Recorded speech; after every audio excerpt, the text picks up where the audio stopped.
Ikaw ba, niyuyukuan mo ba yun? Oo, yumuyuko ako habang ginagamitan ko ng kamay. Pero minsan nga sa sobrang pagod ko, nakaganyan lang ako, tas nakatingala na.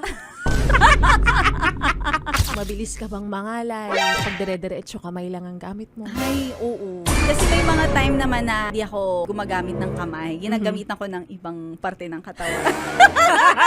Minsan daliri lang. By request, Gusto ko, ito ha, kamayin mo to. wala na akong choice. Nandun na ako sa part na kailangan ko siyang kamayin. Pero may certain limit lang talaga ako. Once a week ko lang siya ginagawa. Para di ka naman pagod. Depende pa yun sa kung gaano kalaki. Ikaw ba, niyuyukuan mo ba yun? Oo, yumuyuko ako habang ginagamitan ko ng kamay. Pero minsan nga sa sobrang pagod ko, nakaganyan lang ako, tas nakatingala na.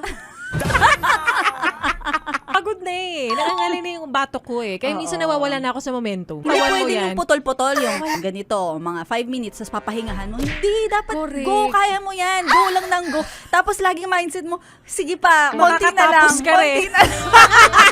Alam nyo, kapag ganito talaga mga kababaihan, mabilis kaming mapagod kasi Oo. ang dami naming responsibilidad, ang dami naming ginagawa. Oo. Oo, tulad nga nung topic natin ngayon, na mabilis ka bang mangalay kapag dire-diretsong kamay lang ang gamit mo sa paglalaba. Kasi yung iba naka-automatic washing machine na ngayon. Yes. Tapos may automatic dryer pa. Diba? Ang suswerte mga nepo babies.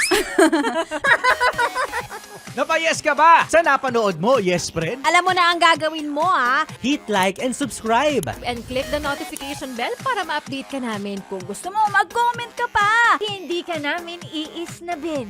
Go, yes, friend!